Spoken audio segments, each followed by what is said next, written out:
할렐루야. 장년대교구 여러분들을 환영하고 축복합니다. 오늘은 말씀을 만나고 말씀을 살아가는 큐티 학교, 묵상 학교를 진행하도록 하겠습니다. 코로나19 사태가 장기화되면서 우리가 점점 하나님 말씀에 더 가까워져야 한다라고 하는 필요성이 느껴지게 됐습니다. 그런데 중요한 것은 다른 사람들을 통해서 다른 사람들의 어떤 그 묵상과 그러한 큐티를 통해서 내가 은혜를 받는 것이 아니라 이제는 우리 스스로가 하나님의 말씀과 직접 만나고 말씀을 직접 묵상함으로써 하나님과 나의 관계를 내가 좀 더 주도적으로 적극적으로 대해야 할 필요성이 느껴지는 시대인 것 같습니다. 앞으로 얼마나 더 이 코로나19 사태가 진행될지 모르기 때문에 우리가 스스로 말씀을 먹고 또 말씀을 묵상하는 능력을 배양해야 한다라고 하는 생각이 들어서 이렇게 작년 대교구 식구들을 대상으로 묵상 학교, 묵상 세미나를 진행하게 됐습니다. 그래서 오늘 첫 번째 시간인데요. 오늘 첫 번째 시간을 통해서는 묵상이란 무엇이고 또 우리 인간이란 왜 묵상이라고 하는 과정을 필요로 하는가, 하나님을 만나기 위해 하나님의 마음을 깨닫기 위해서 왜 우리가 묵상이라고 하는 것을 해야 하는가에 대해서 알아보는 시간을 갖도록 하겠습니다. 먼저요, 묵상과 큐티에 대해서 잠시 설명을 드리도록 하겠습니다. 우리가 그 어린 시절 그 교회 학교 때부터 많이 들어왔었던 그 이야기가 큐티입니다. 그죠? quiet time이라고 해가지고 아침마다 하나님 말씀을 묵상하고 큐티하는 것을 많이 훈련해 왔을 거예요. 그런데 오늘 제가 말씀을 드리고 싶은 이 묵상이라고 하는 것은 큐티랑은 조금 차이점이 있기 때문에 그 차이점을 설명해 드리도록 하겠습니다. 먼저 큐티라고 하는 것은 우리가 너무나도 잘 알고 있는 거예요. 세 가지의 그 요소로 이루어져 있습니다. 첫 번째가 관찰, 그다음에 두 번째가 해석, 그리고 세 번째가 적용이라고 하는 과정을 거칩니다. 그래서 우리가 말씀을 보죠. 말씀을 보면서 관찰을 해요. 거기에 등장하는 인물들이며 또 거기에 있는 사건들이며 이런 걸 관찰을 합니다. 그리고 나서 우리 나름대로 해석을 하죠. 그런 것이 어떠한 일이었는지를 이제 해석하고 마지막에는 이제 오늘 내가 어떻게 살아갈 것인가를 이게 삶에 적용하는 과정을 우리는 큐티라고 이야기하고 있습니다.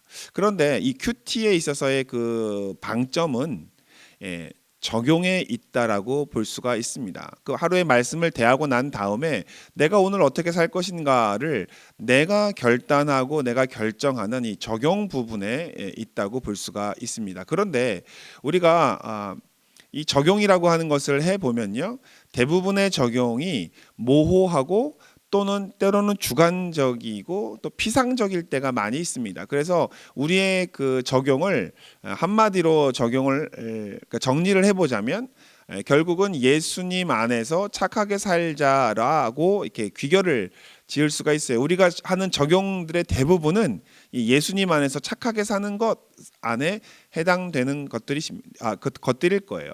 그런데 제가 여기서 좀 짚고 넘어가고 싶은 것은 무엇이냐면 큐티라고 하는 것은 하나님의 말씀을 읽고 나의 생각과 나의 입장에서 나의 시각에서 무엇인가를 결정하는 것이다라고 하는 것에 좀 특징을 주고 싶어요. 그러니까 적용도 관찰과 해석이라고 하는 과정을 거칩니다. 그렇지만 이 큐티라고 하는 것은 이 내 중심적인 생각이 조금 더 강한 거예요.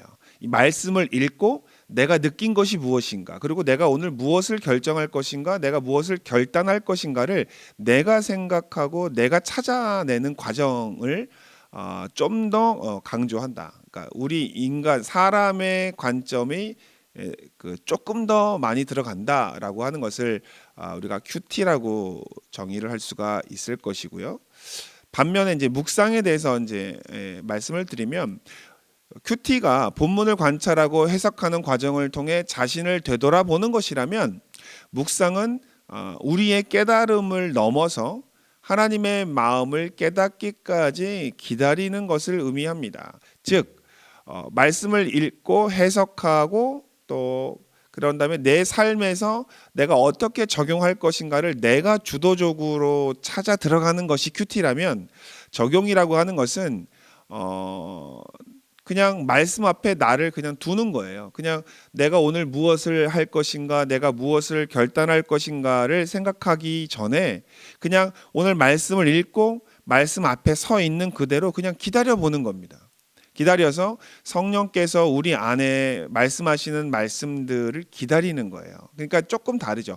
큐티라고 하는 것은 내가 오늘 이제 뭐 학교를 가야 되거나 직장을 가야 되거나 아니면 누구를 만나야 되거나 아니면 어떤 생활을 할 때 내가 어떻게 할 것인가를 결단을 하는 것이라면, 묵상은 그냥 기다려 보는 거예요. 하나님 앞에서 기다려 보는 겁니다. 오늘 이 말씀을 통해서 하나님이 나에게 어떠한 것을 행하실 것인가, 또는 하나님이 나에게 무슨 말씀을 하실 것인가. 때로는 말씀을 안 하실 때도 있겠죠. 말씀을 안 하시면 말씀 안 하는 대로 그냥 기다렸다가 가는 거예요. 뭐 10분을 기다리든 20분을 기다리든 그냥 기다렸다가 그냥 시간이 돼서, 약속 시간이 되어서 가야 할 시간이 되면 그냥 가는 거예요. 그날은 말씀이 없을 수도 있어요.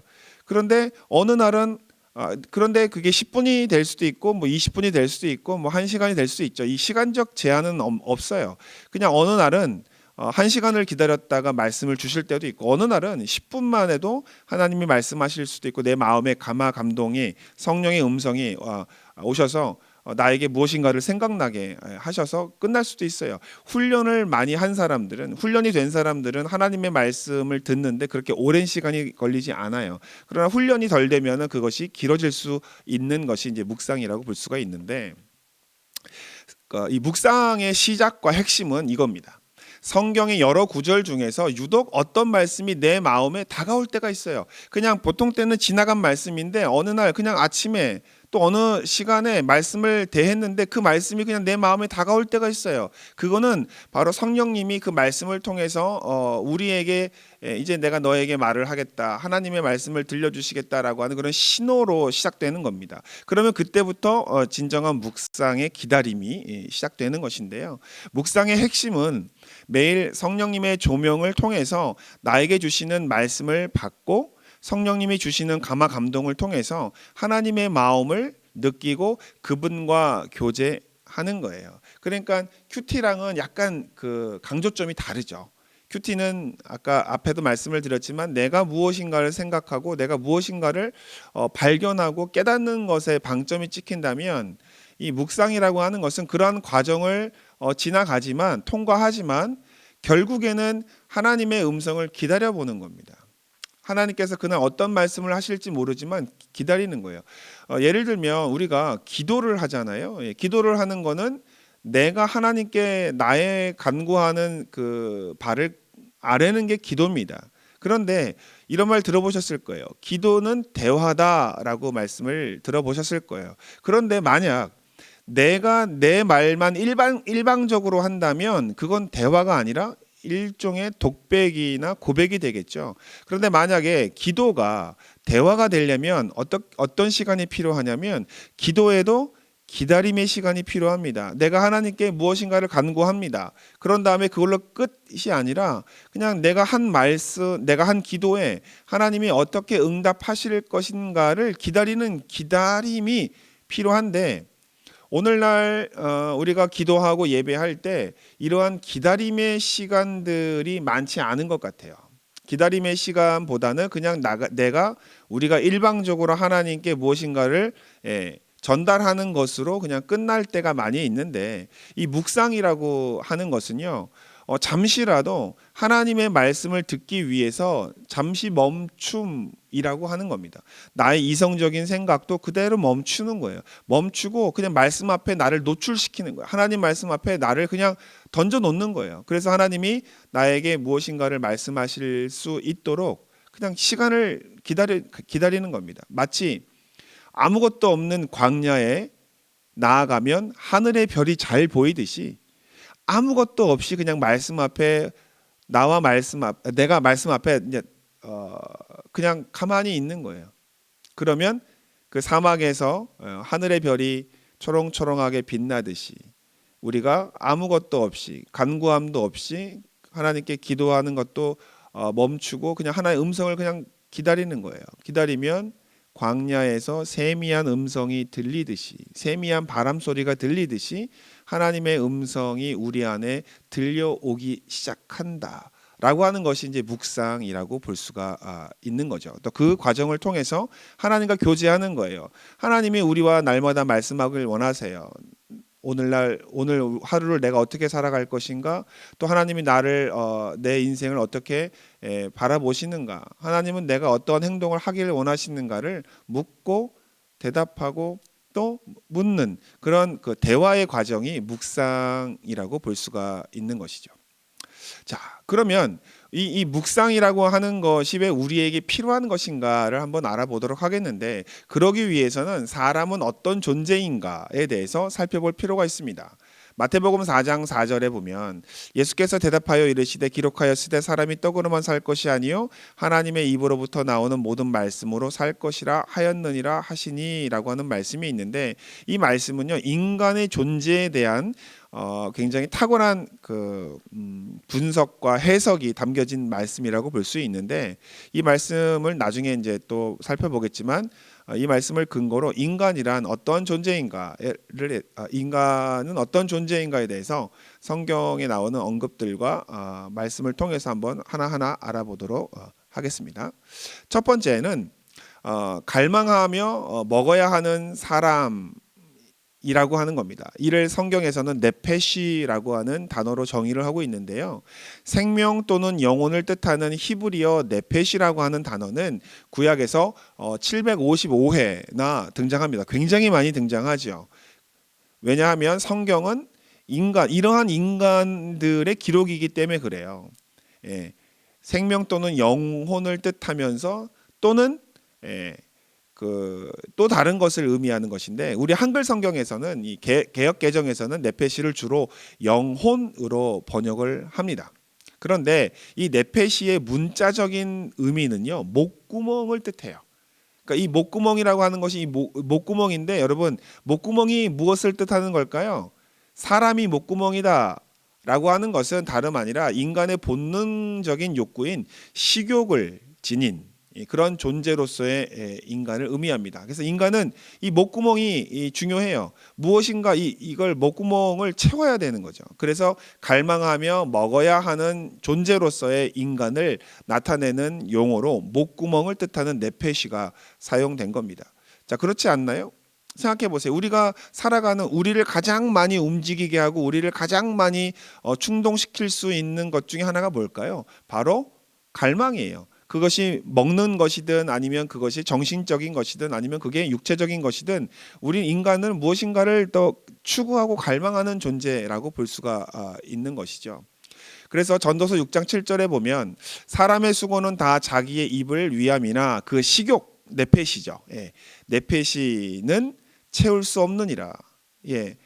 정확한 것 같아요. 인간은 어떠한 것을 가지고도 채울 수 없는 존재인 것으로 성경은 이야기하고 있는데 그게 맞는 것 같죠.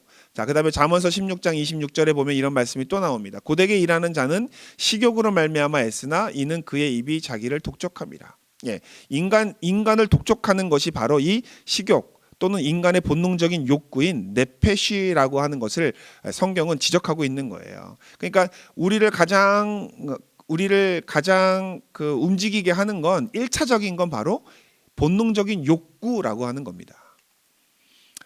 그래서 네페시는 인간은 처음에는 육체적인 결핍인 그 배주림을 해결하기 위해 노력합니다. 그렇죠. 사람은 가장 원초적인 거, 먹는 것을 먹고 사는 문제를 위해서 달려드는 것이 인차적인 인간이라고 볼 수가 있고요. 그 다음에 육체적인 배가 불러오면 그 다음에는 뭐죠? 정신적인 결핍인 향락을 채우기 위해서 달려가는 존재입니다. 인간과 동물의 가장 큰 차이점은요, 동물들은 배가 차면 더 이상의 활동을 안 합니다. 야생동물들은 언제 굉장히 사나우냐면 굶주려서 먹을 것을 먹지 못한 그 상태에서 굉장히 사나워요. 그런데 먹을 필요가 없는 이 배가 이게 두둑하게 채워져 있는 상태에는 아무리 위험한 맹수라고 할지라도 지나가는 먹잇감들을 향해 달려들지 않습니다. 인간들은 어때요? 오늘 먹을 것이 충분하더라도 혹시 내일 먹을 것을 얻지 못할까 해서 냉장고에 쌓아두죠. 근데 제가요 경험해 보니까 저희 집에서 그 냉장고가 하나예요. 저희 식구가 5명, 6명인데 냉장고가 하나입니다. 그래서 냉장고가 부족하다고 저희 와이프가 늘 이야기해요. 그래서 냉장고를 하나 더 들여놨습니다. 예, 양문형으로 많이 들어갈 수 있는 것으로 새로 했어요. 냉장고 2대죠. 근데 저는 냉장고 2대면 충분할 줄 알았어요. 그런데 또 냉장고가 부족합니다. 그런데요, 제가 아는 권사님께서 말씀해 주셨는데 냉장고가 3대라는 거예요. 그런데 그 냉장고도 또 꽉 차가지고 냉장고가 또 모자른다는 거예요. 그거는 우리 인간은 이 먹는 것이 만족하면 그걸로 만족하는 게 아니라 그 나중을 위해서 계속 쌓아두고 저장해두고 얼려두고 한다는 거죠. 그런데 인간은 그 먹는 것을 재어두는 것을 더 넘어서서 이제는 먹는 것이 육체적인 것이 만족되어졌기 때문에 이제는 무엇을 쫓아갑니까? 정신적인 향락을 향해서 나아가는 그런 경향들을 보인다는 거예요. 그러나 인간이라고 하는 존재는 육체적 배부름과 정신적인 향락만으로도 만족을 느낄 수 없는 존재라고 하는 것을 결국은 깨닫게 됩니다. 자, 사람들을 보면 육체적인 것을 쫓아가지요. 1차적인 걸 쫓아가다가 그 다음에 2차적인 정신적인 걸 쫓아갑니다. 그런데 정신적인 것을 아무리 쫓아가도 거기에서도 만족을 느끼지 못하고 나중에는 허무함에 빠져서 자기의 삶을 포기하는 사람들이 종종 많이 있죠. 그러나 믿음의 사람들은요, 그 1차적인 만족과 2차적인 만족, 그 이후의 만족인 영적인 만족으로 더 나아가는 사람들입니다. 저와 여러분은 1차적인 만족과 2차적인 만족에서 멈추는 것이 아니라 그 다음에 있는 또 하나의 만족, 즉 영적인 만족으로 더 나아가야 하는 존재임을 깨닫는 사람들입니다. 왜냐하면 이 네펫이라고 하는 인간은 하나님을 간절히 찾는 영혼을 의미하기도 하기 때문입니다. 그래서 결국은 이 인간은 먹는 것으로만 만족할 수 없다라고 하는 것이 성경의 결론이에요. 그래서 신명기 8장 3절에 보면 사람이 떡으로만 사는 것이 아니요 야훼의 입에서 나오는 모든 말씀으로 사는 줄을 내가 알게 하려 하심이라라고 하는 말씀이 있습니다. 즉 인간은 먹는 것으로만 사는 것이 아니라 하나님의 입으로부터 나오는 하나님의 말씀으로 살아야 된다라고 하는 것이죠. 그래서 이 3가지가 인간에겐 다 필요한 것 같아요. 육체적인 것, 정신적인 것, 그리고 영적인 것이 모두가 다 필요한 것입니다. 자, 질문 한번 드려볼게요. 현재 나는 육체적인 배부름을 위해서 살고 있는지, 또는 정신적인 배부름을 쫓아가고 있는지, 아니면 영적인 배부름을 쫓아가고 있는지 한번 스스로를 되돌아보시기 바랍니다. 내 인생은 현재 지금 1차적 만족을 위해서 가고 있는지, 아니면 2차적 만족을 향해 가고 있는지, 아니면 3차적인 영적인 만족을 향해 가고 있는지 한번 생각해 봐야 할 것입니다. 1차적인 것은 누구나 1차적 만족을 위해 살아갑니다.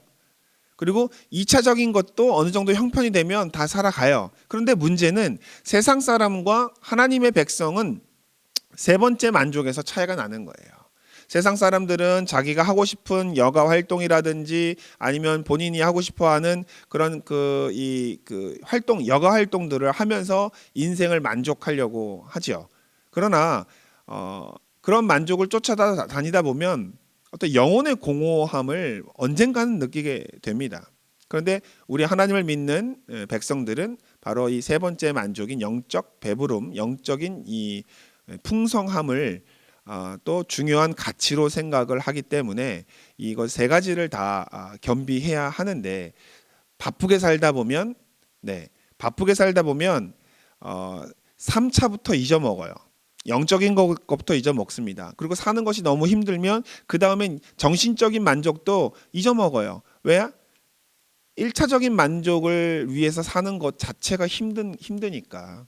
그런데 하나님의 축복이 여러분과 함께 하셔서 일차적인 만족을 모두 만족하시며 또 이차적인 만족도 넉넉하게 또 채우시고, 그리고 궁극적인 만족인 영적인 만족에도 함께 여러분 풍성하게 임하게 풍성한 삶을 살게 되시기를 주님의 이름으로 축원을 드립니다. 이렇게 해서 우리 인간은 이러한 그 네페시라고 하는 이 갈망하는 존재라고 하는 것이 이제 첫 번째 측면이고요. 이 두 번째는요. 본성이 죄로 타락한 존재라고 하는 것도 우리가 알아야 합니다.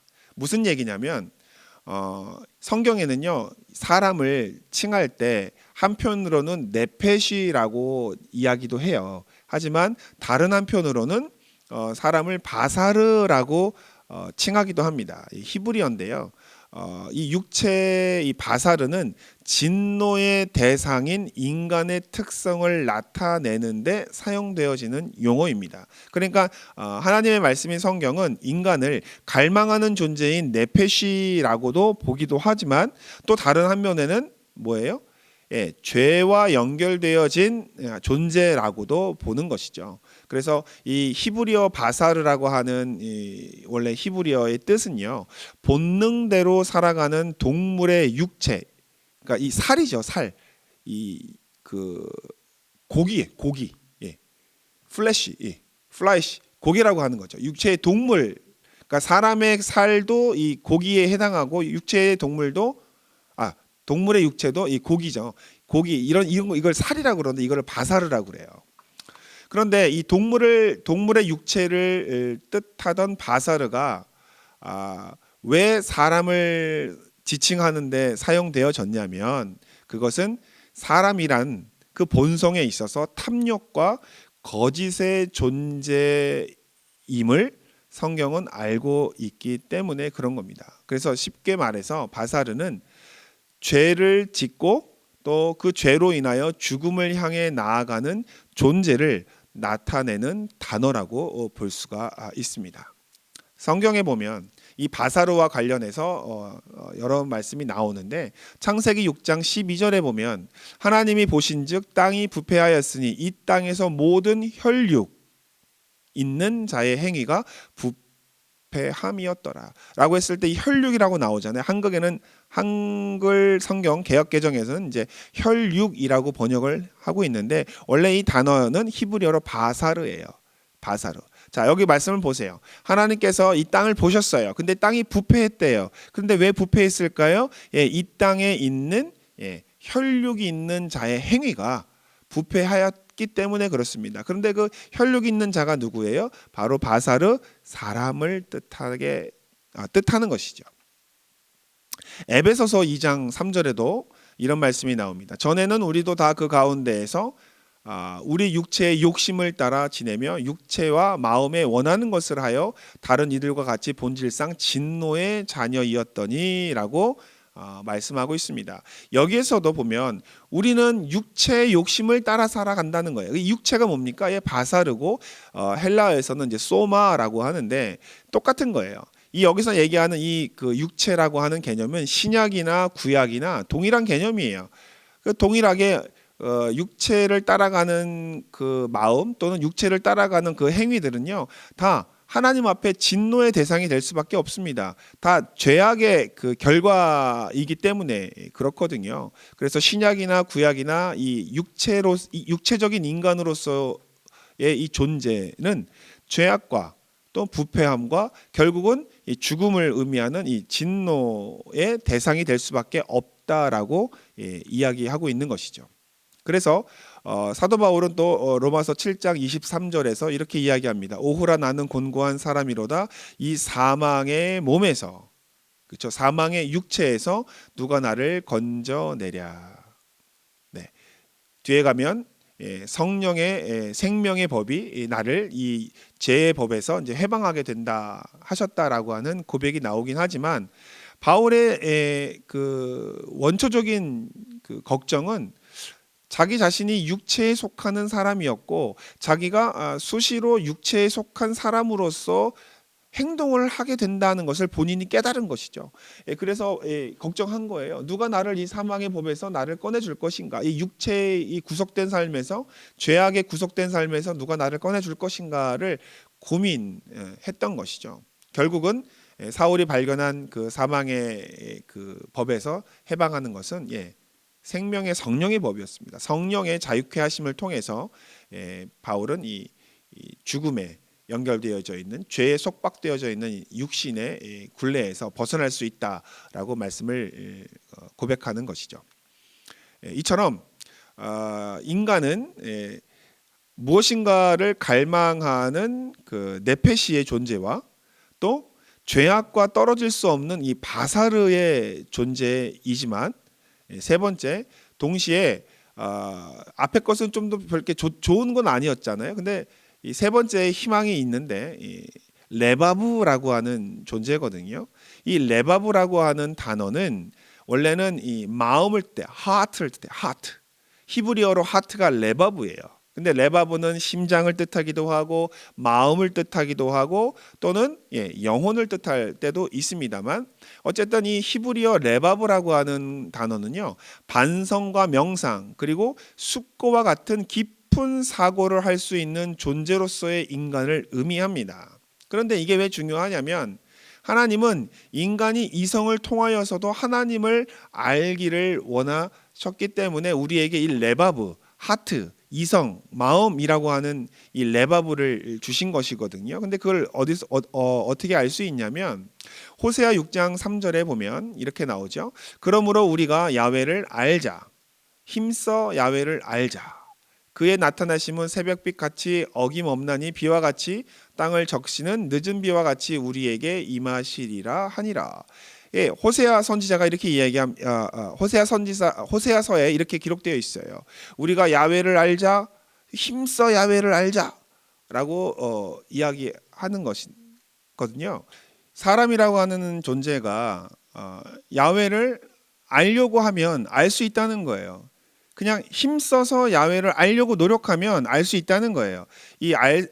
힘써서 안다라고 하는 것은 그냥 어떻게든지 간에 애써 보는 거예요. 이렇게도 한번 알려고 해보고 저렇게도 한번 알려고 해보는 거예요. 그렇게 해서 이렇게 애쓰면 하나님을 알 수 있는 존재. 만약에 생각이 없고 하나님을 알 수 있는 수단이 없다면 아마 호세아서에서 이렇게 말씀이 적혀 있지 않을 거예요. 그런데 인간에게는 하나님과 소통할 수 있는 무엇인가가 있어요. 왜 그러냐면, 하나님이 사람을 만들 때 어떻게 만드셨냐면, 하나님의 형상과 모양을 따라서, 하나님의 이미지를 따라서 사람을 만들었어요. 그 얘기는 뭐냐면, 하나님과 닮은 점이 있다는 거예요. 하나님과 소통할 수 있는 무엇인가가 인간에겐 주어졌다는 것이죠. 그래서 동물과 사람의 가장 큰 차이점은 하나님의 존재를 느끼고 찾고 구할 수 있다라고 하는 것이거든요. 그래서 하나님을 찾자라고 하는 이런 그 말씀이 바로 이 호세아서에 기록되어 있는 말씀이라고 볼 수가 있습니다. 그래서 이러한 그 존재인 것을 성경은 레바브라고 하는 것으로 설명을 하는 거예요. 인간이란 존재는 이성을 사용해서 허망한 것을 사고하거나 또 죄를 짓기도 합니다. 하지만 인간의 이성은 성령님의 인도하심을 따라 하나님을 알 수 있는 통로도 될 수가 있는 것이죠. 문제는 우리 인간이 이러한 인간의 이성을 어떻게 사용하는 것인가, 그것이 이제 문제인 거고, 우리가 우리의 이성을 죄를 짓는 데에 생각할 것이냐 아니면 하나님을 찾는 데에 생각할 것이냐를 정하는 것만 이제 우리에게 남은 것이죠.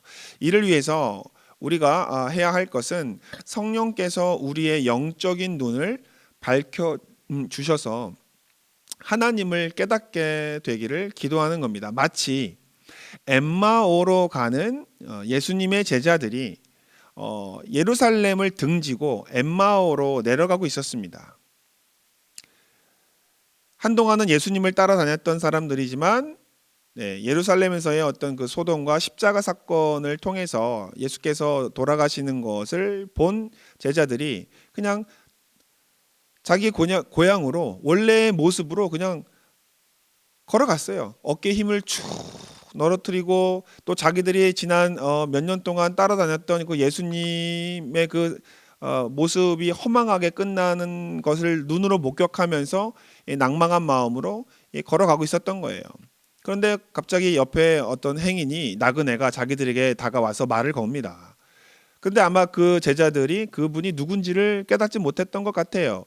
왜냐하면 사람이 낭망하고 또 실망하면 옆에 누가 있는지도 사실은 잘 깨닫지 못합니다. 사람이 눈으로 보는 게 아니에요. 마음으로 보는 거거든요.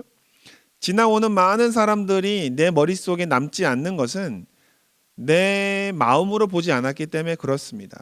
그러나 오다가도 내가 반가운 사람을 내가 봤다면 그 사람이 기억날 거예요. 그거는 내 눈이 본 게 아니라 내 마음이 본 거거든요. 그래서 예수님께서 엠마오로 가는 제자들과 이제 이야기를 나누시면서 이야기를 들려주시죠. 성경의 이야기와 또 옛날에 하셨던 말씀들을 이렇게 설명해 주는 것을 우리가 장면을 볼 수가 있는데 그때 어떻게 되죠? 제자들이 나중에 깨닫게 됩니다. 나중에 눈이 열려요. 영적인 눈이 열려서 이분이 우리와 함께 이 대화를 나누고 있는 이분이 바로 우리가 묻었던 돌무덤에 묻어두고 나왔던 예수 그리스도이신 것을 그들이 깨닫게 되는 거죠. 그리고 나서 그들이 엠마오로 가는 발걸음을 다시 예루살렘을 향하여 다시 돌아가는 장면을 우리가 보게 되는데 하나님의 영이 성령께서 제자들의 마음을 예수님께 설명해 주실 때 제자들의 마음을 깨닫게 하신 것처럼 오늘날 성령께서 우리의 마음을 깨닫게 하셔야 그 말씀이 내 말씀으로 다가오게 되는 거예요. 그렇지 않으면 그냥 읽는 거예요. 읽는 거. 그냥 무작정 그냥 읽고 가는 것으로만 지나가면 그 말씀이 내 말씀이 되지 않는 것이죠. 그래서 내가 이 말씀을 읽는 것도 중요합니다. 하지만 성령께서 내 마음을 열어주셔서 내 영적인 눈을 열어주셔서 그 말씀 속에서 하나님을 만나고 예수님을 만나고 성령님을 만날 수 있도록 해달라고 기도하는 것이 필요한데 그럴 수 있는 가능성은 바로 우리가 레바브 마음의 존재, 이성의 존재라고 하는 것이기 때문에 그렇습니다. 묵상의 핵심은 진리의 눈을 뜨게 하시는 성령님을 의지하는 겁니다. 성령님을 전적으로 의지하며 하나님 말씀 앞에 앉을 때 성령님은 우리의 이성을 통하여 하나님의 말씀을 이해하고 받아들이며 믿도록 역사하신다는 거예요. 여러분, 경험해 보지 않으면 알지 못합니다. 내가 어느 순간 제가 바라기는 여러분들이 아마 이렇게 말씀을 대하면서 하나님의 음성을 듣고 하나님과 대면하던 이 코람데오 하나님 앞에 이 면전 신앙을 경험하셨을 거라고 저는 생각해요. 그냥 말씀을 보면서 하나님을 만나고 하나님의 마음을 느낀 적 있지 않으십니까? 그게 바로 묵상의 결과예요. 하나님을 만나는 거죠. 말씀을 통해서 나에게 말씀하시는 하나님, 나를 위로하시고 나를 격려하시는 그 하나님을 만나는 거예요. 그게 바로 묵상인데 때로는 우리가 너무 바쁘고 너무 분주해서 말씀 앞에 나를 이렇게 툭 던져놓는 것이 아닌 너무나 바쁜 상태.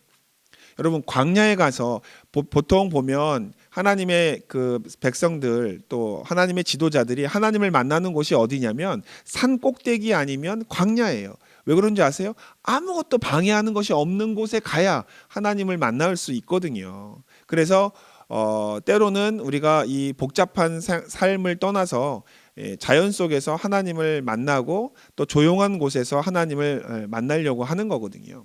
그게 바로 이제 이 묵상의 핵심인데 인간은 하나님의 형상을 따라 지음받은 존재이기 때문에 하나님과 교통할 능력이 있는 존재입니다. 이 얘기는 제가 하나님과 교통할 능력이 저에게만 있다고 하는 것이 아니라 우리 모두에게 있다는 거예요. 인간이라 하면 하나님의 형상을 따라 만들어진 존재이기 때문에 그 스펙 안에 기본 스펙 안에 하나님과 교통할 수 있는 그러한 능력이 그 안에 있어요. 그게 바로 레바브, 마음이요 이성인 것이죠.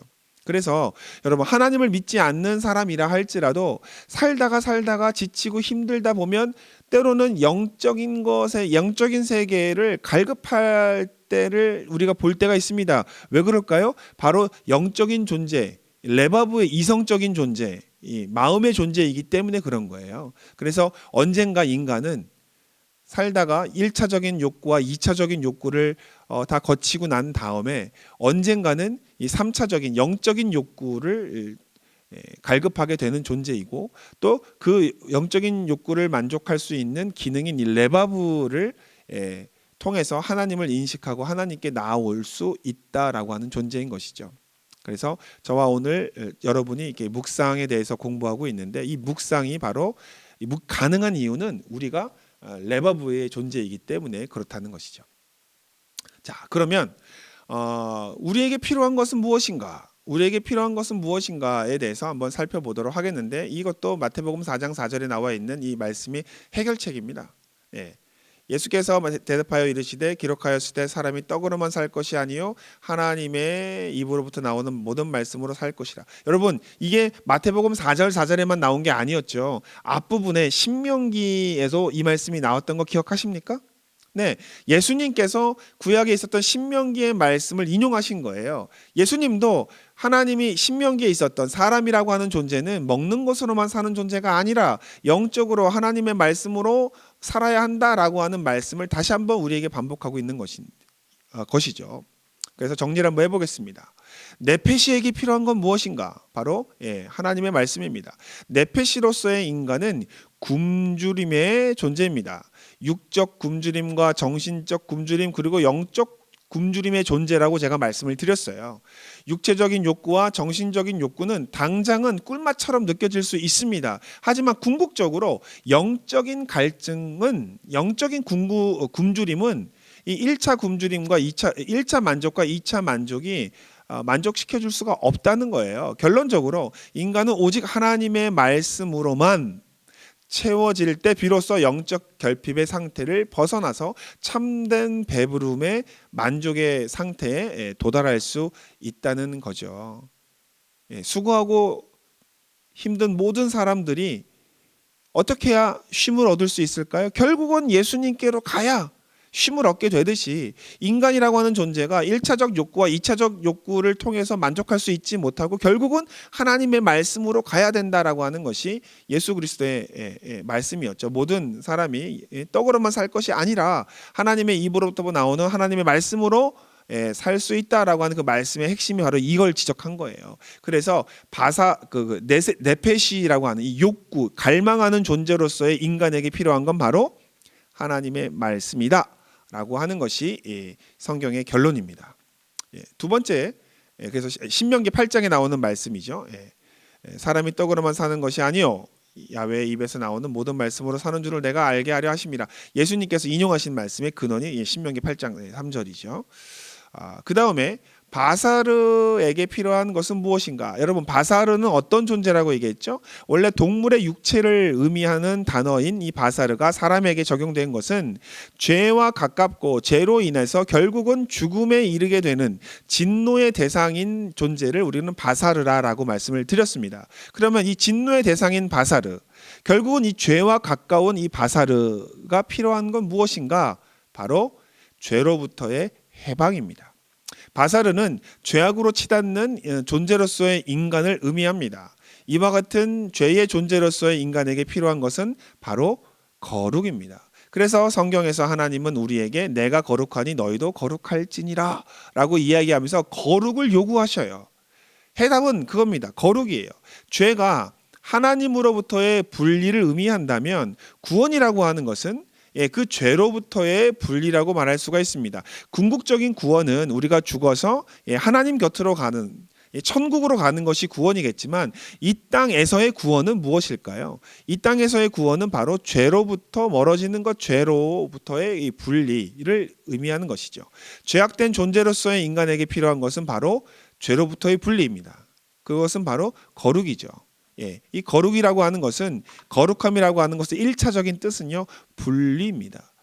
더러운 것으로부터의 분리, 거룩하지 못한 것으로부터의 분리인 것이죠. 그래서 우리에게 필요한 건 바로 이 거룩인데, 그렇다면 이 거룩을 우리가 어떻게 이룰 수 있을까가 문제인 거죠. 우리의 늘 문제 아닙니까?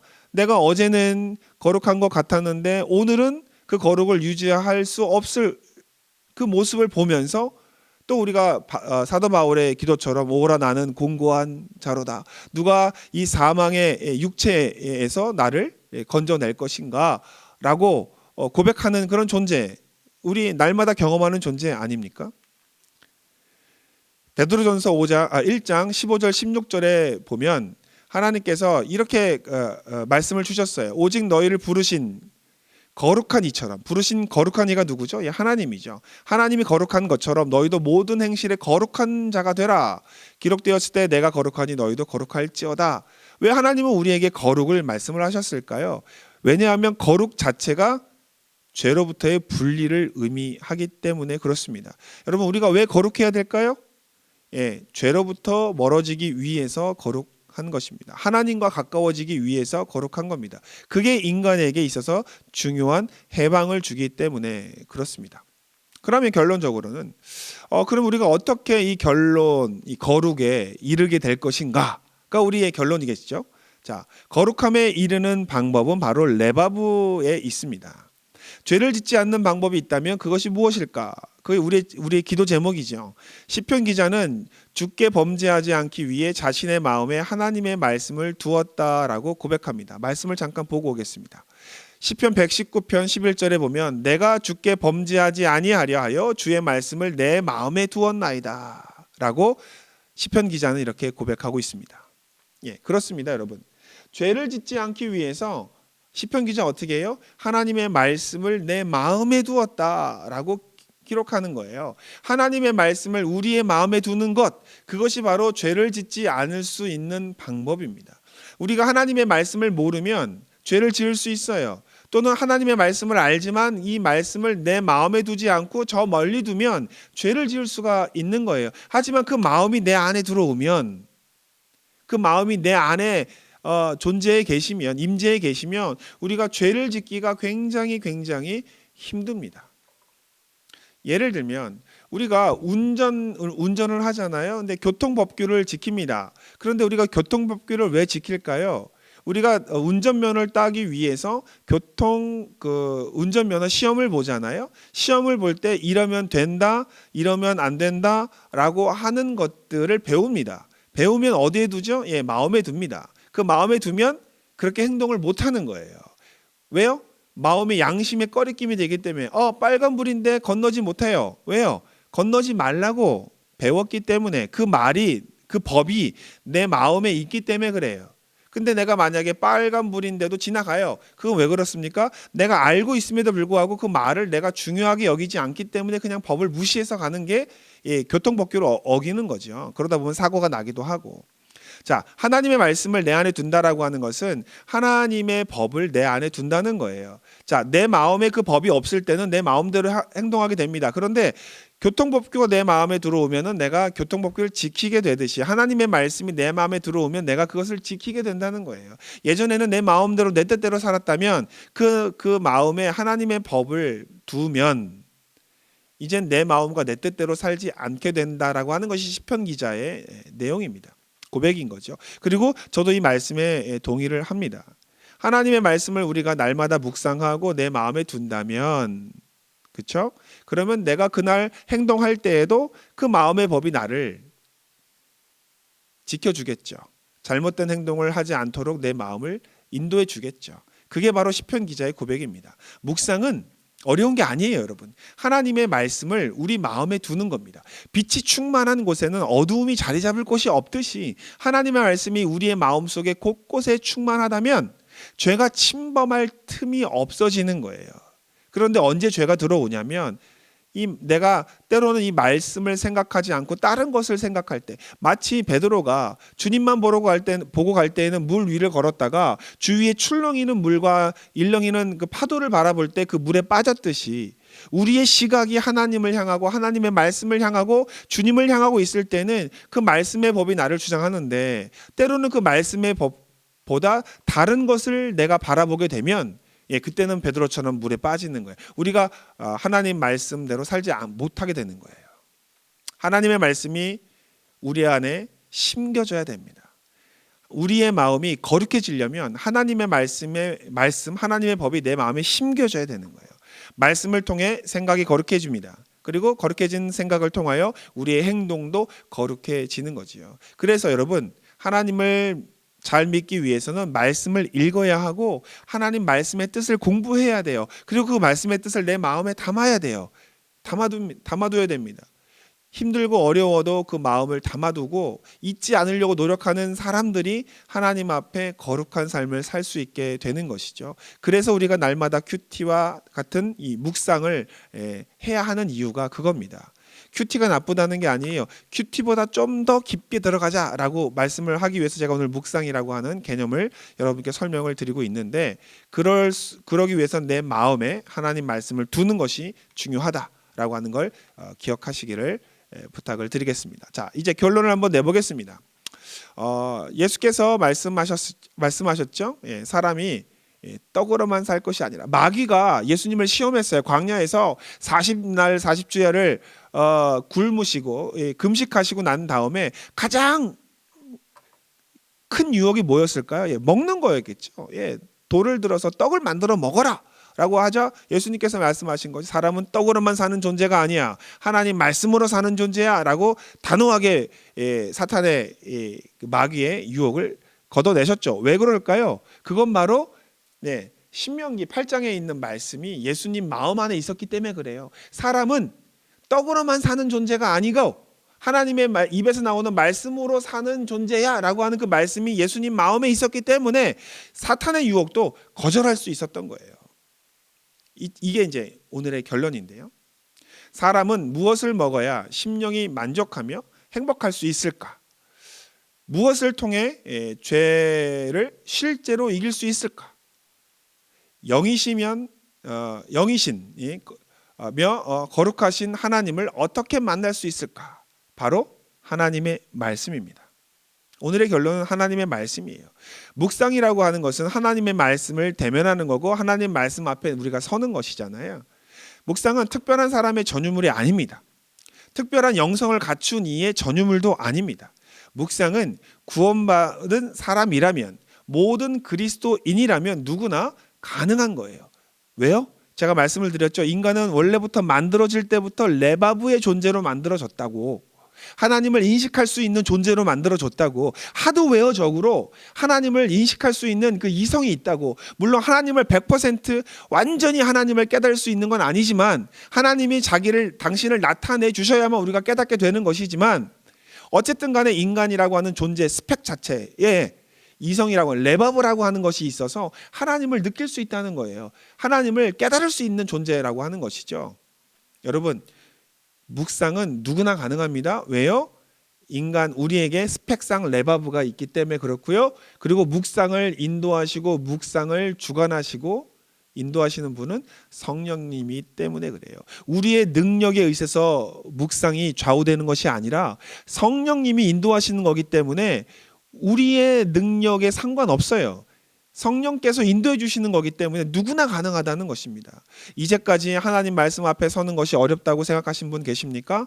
이제라도 하나님 앞에 나오시기를 주의 이름으로 부탁을 드립니다. 하나님 앞에, 하나님 말씀 앞에 나를 노출시키는 거예요. 오늘 한 절을 읽고 한 장을 읽고 또 성경 한 책을 읽고 성경 한 권을 읽어 나가면서 말씀을 통해서 우리가 하나님의 음성을 듣는 연습하는 것, 하나님 앞에 기다리는 연습을 하는 것, 그것이 바로 묵상입니다. 여러분, 하루 바쁘게 지내죠. 하지만 그 바쁜 시간 속에서도 잠시라도 하나님과 대화하는 그런 시간을 가져보시길 바랍니다. 여러분, 우리가 이제 부모가 되면 자녀를 낳게 되잖아요. 자녀를 낳게 되면 우리가 자녀들과 이야기할 때 우리 자녀들과 이야기하고 싶어 합니다. 그래서 그 순간이 잠시 찰나의 시간이라 할지라도 가서 우리 자녀들과 이야기를 하려고 해요. 그런데 요즘에 우리 자녀들이 바빠요. 오락도 해야 되고 유튜브도 봐야 되고 또 공부도 해야 돼요. 그러니까 부모와 대화할 수 있는 시간이 없을 때 우리 너무나 안타까움이 있잖아요. 마음에 안타까움이 있잖아요. 하나님도 마찬가지일 것 같아요. 하나님도 저희와 짧은 시간이라도 대화를 나누고 교제를 나누고 싶어 하시는데 우리가 너무나 바빠요. 1차적인 욕구에 바쁘고 2차적인 욕구에 너무나 바빠요. 그러면서 3차적인 우리의 그 영적인 갈급함을 해결하지 못하는 거예요. 또는 우리의 필요와 간구만 하나님께 외치고 간구하고 하나님의 음성, 하나님의 대답을 듣지 않는 거예요. 여러분, 참된 기도는요, 나의 간구함을 이야기할 뿐만 아니라 하나님의 대답을 듣는 시간을 갖는 그 기도가 진정한 대화로서의 기도입니다. 나의 일방적인 청구서만 하나님께 청구하는 것이 기도가 아니에요. 묵상은 이러한 그 면을 보충해주고 보완해줄 수 있는 아주 좋은 우리 신앙 경건의 습관이라고 생각합니다. 그래서 어떠한 바쁜 일정이 있다 하더라도 잠시라도 그 말씀 속에서 나를 하나님 앞에 통로로 삼아서 말씀을 통로로 삼아서 하나님의 음성을 듣게 되는 그러한 시간들을 가지시기를 또 그렇게 될 수 있도록 성령님께 간구하시는 저와 여러분이 되기를 주의 이름으로 부탁을 드립니다. 묵상하려는 사람에게 필요한 것은요, 다른 것이 없어요. 공부를 하고 또 지혜가 높아야 되는 게 아니에요. 그냥 하나님을 사모하는 사랑하는 마음이 있으면 됩니다. 또 말씀이신 예수님을 인정하면 됩니다. 그리고 우리를 도우시는 성령님의 도우심을 간구하면 됩니다. 묵상에서 가장 중요한 것은 형식이나 방법이 아니라 하나님과의 친밀한 관계, 하나님과의 사랑의 관계거든요. 참된 묵상을 하는 사람은 하나님을 인격적으로 만나게 될 것입니다. 그리고 인격적으로 하나님을 알게 된 사람은 하나님과의 친밀한 관계로 나아갈 수 있게 되는 겁니다. 저는 이 묵상 세미나를 통해서 저와 여러분이 하나님과의 친밀한 관계로 한 발자국 더 나가게 되시기를 소원합니다. 이제까지 우리가 나의 것에 또 내 생각에 바빴다면 그걸 잠시 내려놓고 하나님께로 좀 더 우리가 한 발짝 다가가고 또 내 마음을 열어서 하나님의 음성을 듣는 훈련을 하는 계기가 이 묵상 세미나를 통해서 이루어지기를 간절히 소망합니다. 그래서 이 1차적인 욕구, 2차적인 욕구를 넘어서는 정말 인간의 그 근원적인 배고픔을 해결할 수 있는 이 묵상이 영적인 갈급함을 채워주는 귀한 중요한 경건의 습관 이기 때문에 제가 여러분들께 소개를 하고 있는 것이고요. 또 이 세미나를 또 이제 2강, 3강을 통해서 또 그 이후의 강의를 통해서 좀 더 깊이 하나님과 묵상하고 교제할 수 있을 수 있도록 저희가 강의를 준비하겠습니다. 다음번 강의에는 우리가 성경이라고 하는 것이 무엇인지 또 묵상이라고 하는 것이 어떤 것인지를 또 좀 더 설명을 드리고요. 또 그 다음 강의에는 실제적으로 묵상이라는 것은 이렇게 하는 것이다라고 하는 실제적인 방법 또 노하우를 여러분들께 설명을 드리면서 묵상하는 존재로서 또 영적인 만족을 누리는 존재로서의 여러분이 되실 수 있도록 저희가 강의를 준비하도록 하겠습니다. 오늘 강의는 여기까지 하겠습니다. 오늘 하루도 주님 안에서 평안하시기를 주의 이름으로 축원합니다.